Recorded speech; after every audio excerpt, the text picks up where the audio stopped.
My twin brother was asked to sing at his graduation last year, so I decided to one-up him and give a speech. He's actually graduating from his master's program next week, and both of us are continuing to grapple with the same question that everyone has been asking us: what are you going to do next? As I'm sure all of you have been asked the same exact question, what are you going to do? That's a very different question from who are you going to be? What I want us to consider is, what does it mean to be a human being, not a human doing? When I first came to NC State, I had a lot of labels that I was proud of: D1 athlete, softball player, researcher, social work student. If you were to ask me about my identity, I would have listed all of those tangible things. But during my junior year, I suffered a traumatic brain injury from softball. My career-ending concussion meant that softball was now forever over, and I was on the brink of even continuing as a student. I struggled to speak without frequent stuttering, pausing, confusion, and couldn't prove myself through performance of any kind. The external labels that I built my entire identity on were broken, crumbled to the core, and I was left with all of the pieces of who I used to be and unsure how to rebuild. So as I recovered for several months, I made a resolution to help rebuild my identity. I decided that in order to heal the way I saw myself, I had to start by the way that I saw and spoke about others. I would start describing people not by their labels, but by three things: their attitude, the way that they treat others, and what makes them uniquely beautiful. Instead of describing my roommate as an engineer, I would first tell you that she is a kind, intelligent, adventurous girl who loves her family deeply. The more I started equating other people's identities towards their internal characteristics, the more I began to build a healthier foundation for myself, seeing individuals and myself not for what they do, but who they really are.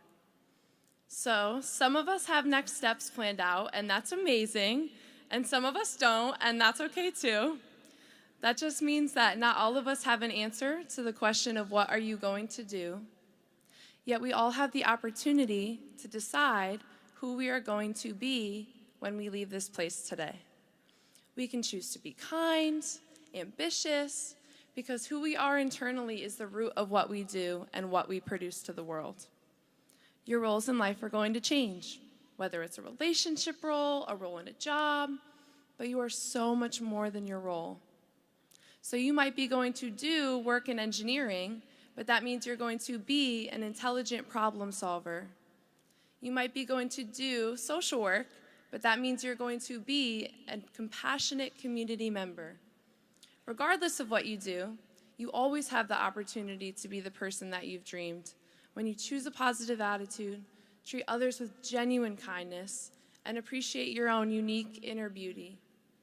If you embrace those three things, your life will become more rich with seeing the world through a lens beyond the labels that confine us. I don't know everyone here, but there is one thing that I do know just from being here. We are resilient. Graduation isn't just a celebration of passing classes and balancing work. It's about doing all of those things despite the challenges in between. We have students here who are mothers raising children. We have students who are battling with illness, maybe working multiple jobs, maybe traveled across country or even across seas to be here. You are resilient, and the things that you do will go beyond your occupation because they start with an internal spark based on who you are. And that's not just the graduates either. It's our supportive community that helped us get here. You are resilient too, and we thank you for being here. All of you came in wearing several external labels: a graduate, a student, an almost alumni, maybe some alumni here. And I hope that you leave knowing that you will always be a member of the NC State Wolfpack. But we have to look beyond our labels to appreciate who we really are and appreciate others for who they really are. And because of that, I encourage all of us to think and do and become something uniquely amazing. Thank you.